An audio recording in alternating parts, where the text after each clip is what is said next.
First story. I grounded my son, took away his phone, and canceled his homecoming after he let his mom into my house. He snuck out to the party, so I kicked him out, thinking he'd beg me to take him back.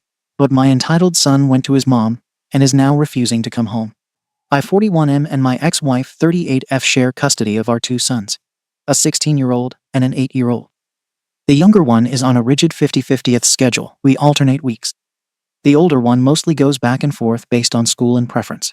But we've both agreed to never use him as a pawn or drag him into any drama. That's been a challenge lately. To say my ex and I are not getting along right now would be an understatement. Things haven't been friendly for a while, but over the past year, it's like we've hit a wall.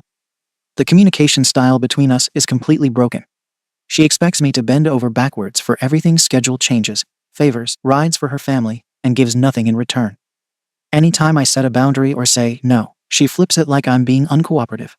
The thing is, I don't even hold grudges. I literally don't have time to.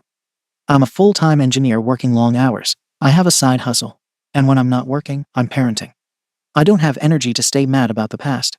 But apparently, she sees that as weakness. Her words, not mine. You're soft. You never push back when I screw you over. You just eat it. That attitude's led to a lot of tension, mostly one-sided. She feels entitled to access my time and my energy whenever she wants. And when she doesn't get it, she becomes passive-aggressive or sarcastic. So, I made a decision about 3 months ago.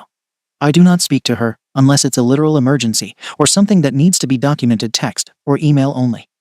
If it's not about the kids, it doesn't need to be discussed. And that's been working. For the most part, we've avoided major blowups. But there's been a ton of small incidents that have chipped away at the mutual respect that co-parenting requires. One example: around 2 months ago, I had my 8-year-old for the week and had just picked him up from school. My ex had forgotten to send his asthma inhaler, which is required for swim lessons.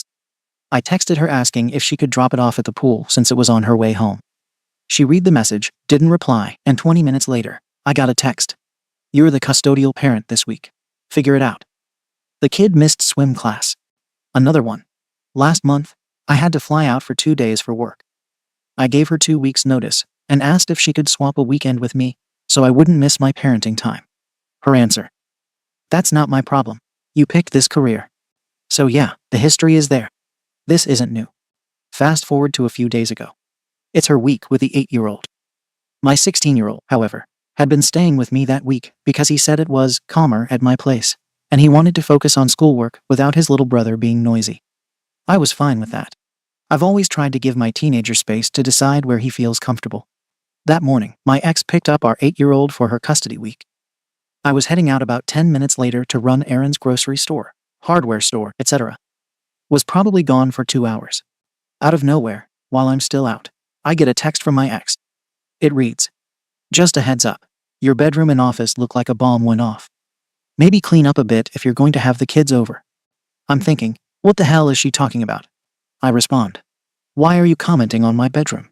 She replies, well, 8-yo couldn't find his flip-flops. 16-yo asked me to help. They weren't in his room, so I checked around. Don't get defensive. Just saying it's kind of a mess. I see red. Full stop. Apparently, while I was gone, my younger son realized he forgot his sandals at my house. He uses them for swimming. My ex drove back to my place with him to grab them. That part is fine. But when he couldn't find them, my 16-year-old asked her to come in and help look, so she did. She went into my house, through my private spaces, including my bedroom and office, looking for a pair of sandals that ended up being outside by the back door. She never texted to ask. Never knocked. She just walked in and treated my home like an extension of her own. Let me be clear. This isn't about sandals. This is about privacy, boundaries, and respect. Those are 2 rooms in my house. I don't let anyone into unless invited. She knows that. My 16-year-old knows that. And she didn't just enter, she went through drawers, checked behind furniture, and who knows what else. All under the excuse of helping her kid find sandals. Then she has the audacity to text me like it's some kind of housekeeping critique. It felt like a power move. She knew she crossed a line, and instead of apologizing, she tried to reframe it as concern over cleanliness. As if that would distract from the violation. When I got home, I went straight to my son. I asked him, why did you let your mom in? He said, I wasn't thinking. That was it. No apology. No explanation. Just a shrug and a half-arsed excuse. And that pissed me off even more. I waited a beat, thinking maybe he'd come around and say more. He didn't. So I told him point blank. You're grounded. 2 weeks. No phone. No money. No homecoming. I could see the shock on his face. He didn't expect consequences. Maybe because he thought it wasn't his fault. But I made it clear to him that letting anyone into my house, especially someone who's not welcome in certain rooms, while I'm not there, is completely unacceptable. I don't care if it's your mom, your uncle, or your girlfriend, you don't open my house up to anyone without asking me. That's where things really kicked off. The moment I told him he was grounded, he went quiet for a few seconds, then said, "That's not fair. Mom told me to let her in." That made me pause. I asked him, "Did she actually say that? Or did you just assume it was fine?" He mumbled. "She said she needed to help 8-yo find his shoes." So in his head, that was permission. But he's 16. Old enough to know that one parent doesn't get to walk into the other parent's home without a heads up. He's seen us argue about this before. He knows there are boundaries. I reminded him of something that happened last year when the roles were reversed. Back then, my 8-year-old left his backpack at their mom's place. I texted her asking if I could grab it. She ignored me for 3 hours, then finally said, "Leave it until next week." I respected it, even though it inconvenienced me. I never just went into her house. I told my son that story again and said, "I've played by the rules even when it's inconvenient. You're old enough to know that matters." He rolled his eyes, muttered something under his breath, and went to his room. I didn't chase him. An hour later, my phone starts blowing up. It's my ex. 3 texts in a row. "You're overreacting. Don't punish him for something I did. He was trying to help his little brother. You're being cruel." Then she calls. I don't answer. She leaves a voicemail saying, "You can be mad at me all you want, but taking his phone and grounding him from homecoming is manipulative." Here's the problem. When she says, "Don't punish him for something I did," what she really means is, don't hold anyone accountable because it makes me uncomfortable. If she had broken into my place herself without his involvement, I'd deal with her directly. But he let her in. That's the difference. I can't control her, but I can teach my kid about respecting boundaries. She tried to spin it again the next day. She texted, "I just went in for 2 minutes. Calm down. Maybe if you kept your place more organized, it wouldn't have been a big deal." That one really pissed me off. She's still trying to minimize it like this is about cleanliness. No, it's about the fact that you walked into my private space without permission, and then tried to make a joke about my laundry basket. And just to be clear, my house isn't a pigsty. It's a single dad's house with 2 kids who alternate weeks. There are always Legos under the couch and dishes in the sink, but it's fine. My bedroom being unkempt is her way of implying I'm sloppy or unfit. I told her, "You crossed a line. You owe me an apology, not commentary on my house." She never responded. Meanwhile, my 16-year-old kept sulking. The next night, he told me, "Mom says I don't have to listen to you if I'm at her place." I said, "That's fine. But when you come back here, your phone stays off until the punishment's over. If you want to spend your entire 2 weeks at her house to avoid consequences, go ahead. You just won't have a phone or any money to do anything with." He looked at me like I was insane. I told him, "You're trying to drive a car without wheels. You can stay over there, but the rules don't reset because you switch roofs." He didn't have a response. Later that week, he texted from school saying he was staying at his mom's for the weekend. I said okay, but I kept his phone charger and allowance money. By Sunday night, he texted her from his laptop, saying he wanted to come home because it's boring over there. She brought him back without saying a word to me, just dropped him off and left. When he walked in, I asked if he wanted to talk about what happened. He said, "There's nothing to talk about. Mom says you're being ridiculous." So I told him, "You can think whatever you want, but my house, my rules. You don't have to agree with them, but you have to follow them. You don't open my door to anyone unless I say so. End of story." He said, "You hate Mom so much you're taking it out on me." And that's when I realized this whole situation was exactly why I keep distance from her. She always pulls the emotional card and drags the kids into it. She can't own her actions, so she spins it into me being bitter or controlling. I told him, "I don't hate your mom. I hate how she disrespects people and thinks it's fine. There's a difference." That shut him down. He didn't argue anymore. He just nodded, grabbed a snack, and went to his room. It's been 4 days since then. The house is calm but tense. He's complying, but the vibe is off. I can tell he's half resentful, half conflicted. My younger son doesn't even know what happened, thankfully, but my ex has been passive-aggressively texting things like, Hope the boys are doing okay with all the tension. As if she's some outsider watching the chaos. What makes it worse is that this isn't even the first time she's crossed lines.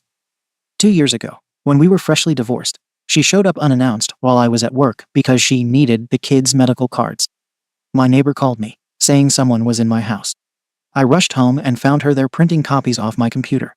She acted like it was fine because we share custody. I didn't press charges because I didn't want to escalate things around the kids. Since then, I've had locks changed twice.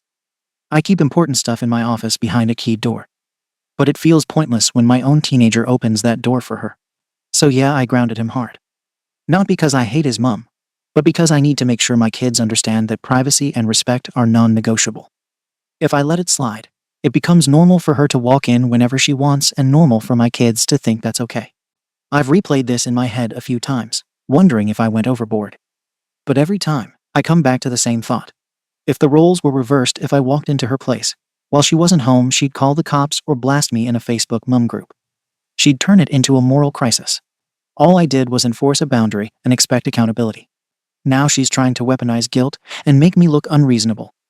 She's even told mutual friends that I'm trying to alienate our teen. One of her friends who I barely know DM'd me saying, "He's a good kid. Don't ruin your relationship over something small." Having someone rummage through my bedroom and then act like it's no big deal isn't small. Having my kid dismiss my boundaries because he doesn't want to disappoint his mom isn't small either.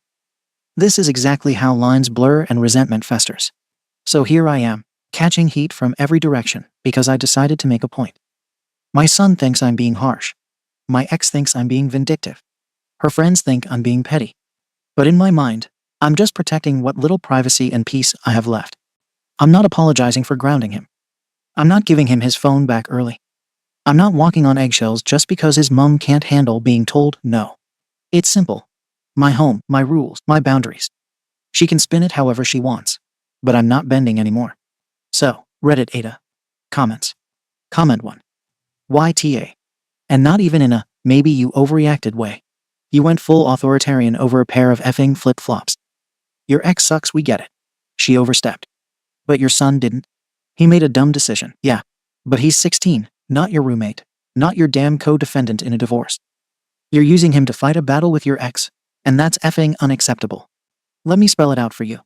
Your son is not your emotional punching bag just because you're pissed at the woman you chose to have 2 kids with. You didn't even try to talk to him before grounding him. Just straight to punishment mode like he's some villain in your private revenge movie. You think that teaches respect for boundaries? Nah.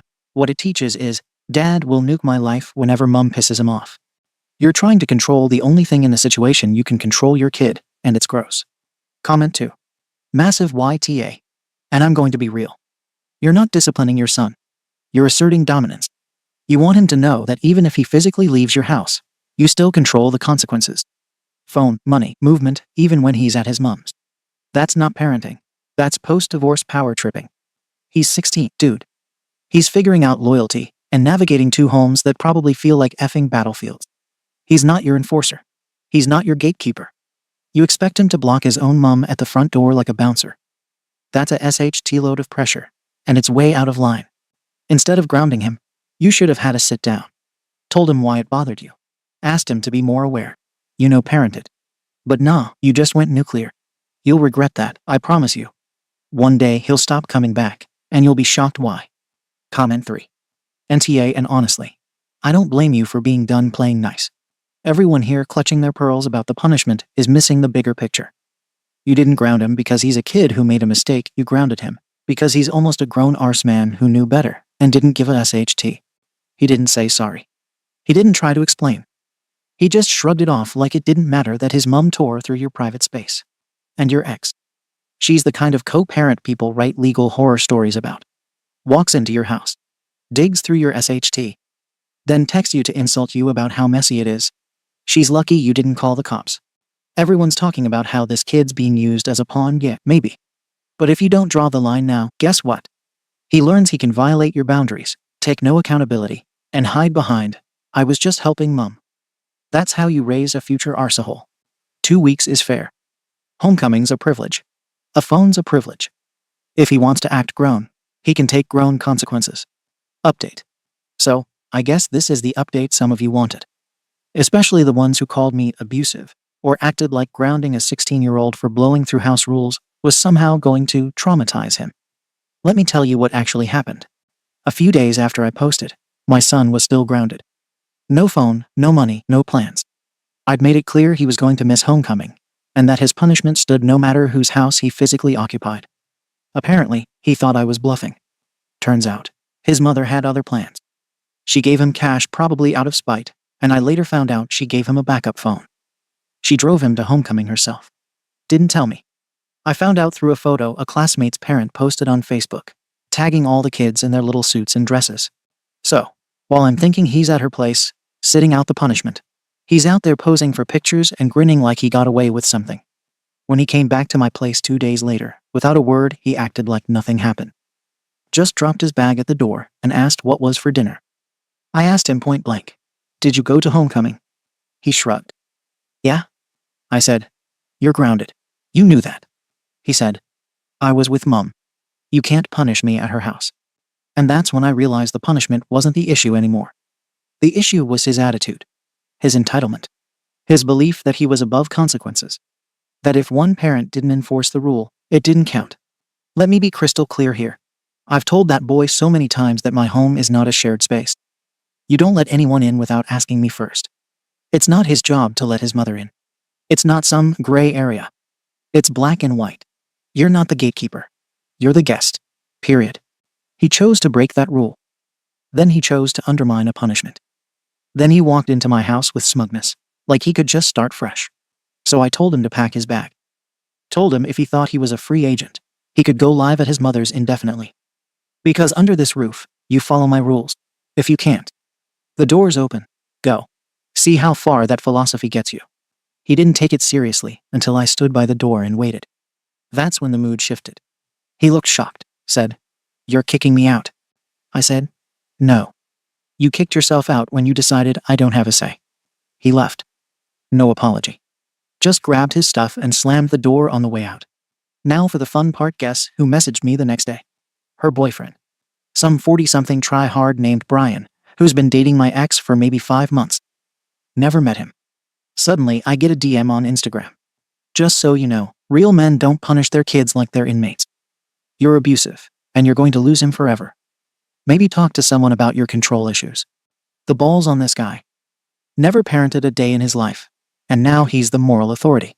I replied once, simply, "Noted." Then blocked him. I don't argue with spectators. But it made things clearer. This isn't about co-parenting anymore. It's about a power struggle. My ex is using my son to prove a point. She's letting him slide on every rule I try to enforce, giving him things I withhold as punishment, then acting shocked when I escalate. It's sabotage dressed as being the cool parent. And now it's bleeding down to my younger son. Yesterday, I caught the 8-year-old unlocking the back door when I wasn't in the room. I asked what he was doing. He said, "Mom says she can come in whenever. I was just getting ready in case she comes to pick me up." I sat him down right then and explained that no one comes into Daddy's house without permission. Not even Mommy. He nodded, but I could tell he was confused. Because what he's seeing is contradiction. His brother breaks rules and gets to go to dances. His mom walks through my house, and nobody stops her. He's 8, but he's paying attention. And this is exactly why I parent the way I do. I'm not backing down. I don't care if my son's sulking at his mom's place, texting his friends on his second phone, thinking I'm the villain. That kid is going to come back eventually. Maybe not this week, maybe not next. But when the money runs out, when the novelty fades, when the funhouse rules stop being fun, he'll be back. And the punishment won't be over. It'll be doubled. Indefinite. The phone's still here. No spending money. No driving privileges when he's old enough. I'll be ready to teach him the lesson he missed the first time. Because that's what this is teaching. I don't feel sorry for how I parent. I don't apologize for having expectations. And I sure as hell don't take parenting advice from anyone who thinks letting kids do whatever they want because their mom said it was fine is a strategy. To the people who called me controlling or abusive, learn from me. Seriously. Your parenting will fail because you're afraid of being the bad guy. You don't want to upset your precious teens. You think firm rules will break them. What you're doing is raising entitled adults who think rules are optional and consequences are negotiable. Not in my house. So yeah, I kicked him out. and I'll welcome him back when he's ready to accept that he's still my son. I'm still his father. And nothing changes that, not his mom, not a dance, not some discount stepdad on Instagram. This isn't over. It's just lesson 1. Let me know if you want to follow up when he comes crawling back. Comments. Comment 1. YTA, and also maybe the most self-satisfied I've read in weeks. You talk about boundaries like it's some divine word, but really it's just you flexing dominance. You ground the kid, he goes to homecoming, and your response is, exile. That's not parenting. That's a tantrum with a beard. You keep saying, he's 16, he's almost an adult, yet you treat him like a soldier who broke orders. 16 is the age when they test limits. You're supposed to guide, not burn the bridge. And then you brag about blocking the mom's boyfriend like that somehow makes you the alpha in this story. Dude, the fact that this random guy even felt the need to text you should tell you how far you've gone off the rails. You sound like you enjoy the drama more than the parenting. Stop calling it teaching. It's punishment for the sake of ego. Comment 2. YTA. And I say that as another divorced parent dealing with a manipulative ex. I get how much it grinds your gears when they stomp boundaries. But you sound exactly like my ex-husband when he forgot that kids aren't proxies in the war. You kicked your own kid out because he embarrassed your authority. You're writing like this is some proud life lesson, when it's actually abandonment with extra swagger. You've convinced yourself he'll come crawling back. Spoiler, he might not. And when he doesn't, you'll tell everyone it's his mother's fault, because that's easier than admitting you went nuclear over a pair of sandals. You keep calling yourself a teacher, but all you're teaching is fear. When your younger one starts acting out, and he will, because he's learning that dad's love is conditional, I hope you remember this post. YTA for turning fatherhood into a power trip, and then bragging about it like it's wisdom. Update. Well, it looks like my ex finally went for the nuclear option. I guess she was waiting for the perfect moment to twist the knife. And this time, she did it right. It's been 6 weeks since I kicked my 16-year-old out. Haven't seen him. Haven't heard his voice. He's blocked me everywhere: phone, text, social media. The only way I know he's alive is through mutuals and screenshots people send me, which honestly just makes it worse. He posts pictures of him and his mom, big smiles, new sneakers, and a new haircut. One of the captions literally said, "Peace and quiet finally." I don't even know if that was about me, but it hit hard. He won't even talk to his little brother anymore. Won't answer FaceTime. Won't text him back. The last time the 8-year-old called, my ex texted me 10 minutes later saying, "Stop using younger son to guilt trip your teenager." Like I told the kid to call. The kid just misses his brother. And now, my ex is claiming I'm emotionally abusive and unstable. She's filed to modify custody. She wants full custody of both boys, claiming I'm creating a toxic environment and that my parenting methods are punitive and controlling. I found out through her lawyer before I even got official papers in the mail. Typical move: make the gossip rounds first. By the time the documents hit my door, half our social circle already thinks I'm some kind of unhinged psycho dad who kicks out kids for sport. She's good at this. Always has been. She doesn't go for truth. She goes for image. She's the type who can look straight at someone and say, "He's a great dad, he just needs help," with that fake little sympathetic smile. That's worse than slander. It's manipulation wrapped in concern. It makes people side with her while thinking they're being fair. The part that burns me the most? She's using the exact language I've used about her. Boundary issues. Control problems. She flipped the script perfectly. Now she's the calm, collected mom just trying to protect her son's emotional well-being from the rigid, authoritarian father. And people are buying it. She's spreading it through mutual friends too. I got a call from one of her old coworkers who I used to grab coffee with, asking if I was okay and if I needed someone to talk to. That's how I knew she'd been running her mouth. When people start approaching you with that pity tone, you know the smear campaign's working. Right now, I still have my 8-year-old. Legally, nothing's changed yet. But I can feel the shift coming. She's building her case. She's smart enough not to overplay it. No false police reports or drama, just a slow narrative spread. Enough to make it sound like she's concerned, while painting me as unpredictable. She's got the teenager on her side, which gives her leverage. He's been telling everyone I'm crazy, that I kicked him out over sandals, leaving out the part where his mom broke into my house and he let her. I can't even correct the story publicly without looking worse. Anything I say just adds fuel. The irony is, she's been worse to that kid than I ever was. When he was 13, she threw out all his clothes because he smelled like a boy after basketball practice. When he was 14, she screamed at him for using her laptop and grounded him for a week. Back then, I was the one telling him. She just gets overwhelmed. Don't take it personally. And now he's calling her the reasonable parent. The 8-year-old's starting to feel it too. He's quieter lately. I caught him crying after a call with her last week. He said, "Mum says you don't want brother anymore." I had to sit him down and tell him that's not true. But I could tell he didn't fully believe me. She's planting seeds early, trying to fracture the only connection I still have. And honestly, it's working. I can feel the energy shifting in the house. Used to be noise, laughter, little things like Legos on the floor and cartoons in the background. Now it's quiet. Feels empty. Feels like a holding cell between court hearings. I'm trying not to lose my cool. I'm documenting everything. Every call, every text. I've started talking to a lawyer, but he basically told me the same thing. Unless I have proof of abuse or neglect from her side, she can spin this however she wants. Family court doesn't care about truth. It cares about appearance. A stable image wins. And right now, she looks stable, while I look like a guy writing angry walls of text online about boundaries. Maybe I did push too hard. Maybe kicking him out wasn't the smartest move.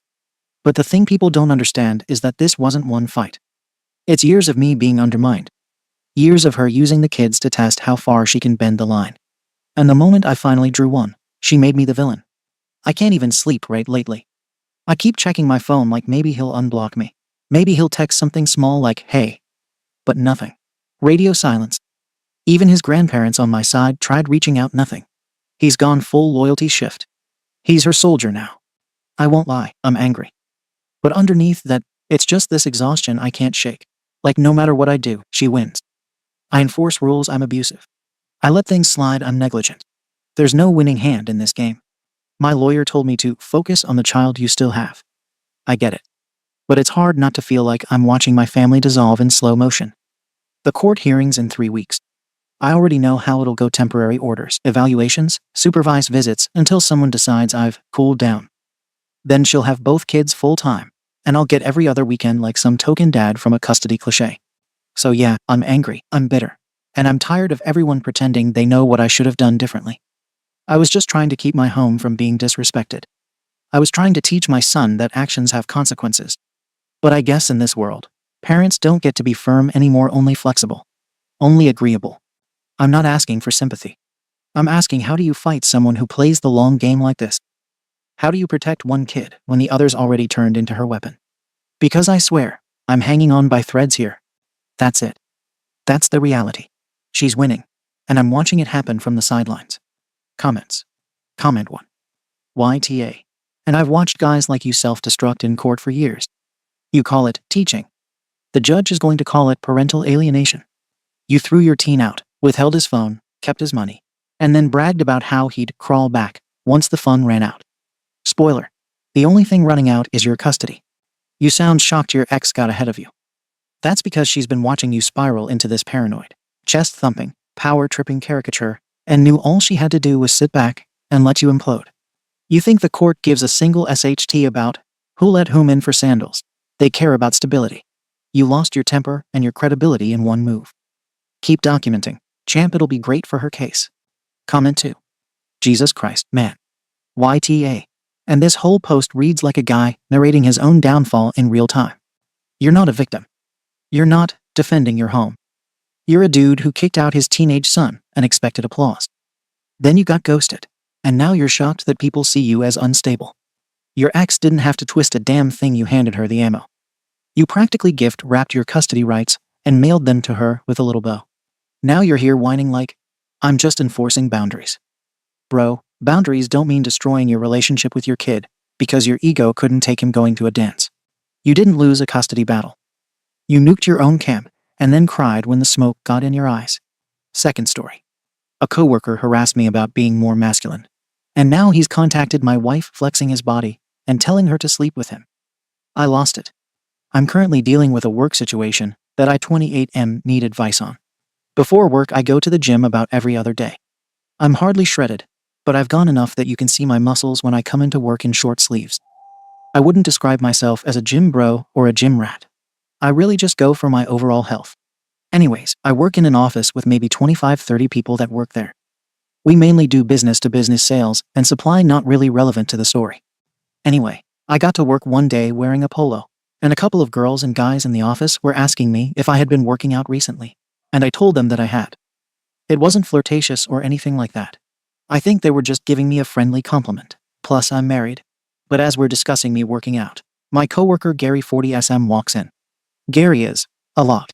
He's one of those guys who constantly talks about how much he benches, his gains, and generally just tries to project this super intense, alpha male image. Which is annoying, but none of my business really. This is where the problem starts. Someone asked me what my max bench was. I told them honestly, and Gary, who was lurking nearby, scoffed loudly. He then proceeded to tell me, in front of like 5 other coworkers, that my number 170 was pathetic, and that I clearly wasn't a real man or an alpha. He then went on a tirade about how men need to be strong and dominant, etc., etc. It was super uncomfortable. I tried to just laugh it off and change the subject, but it didn't work. Since then, it's gotten worse. Every single day, Gary makes some kind of comment.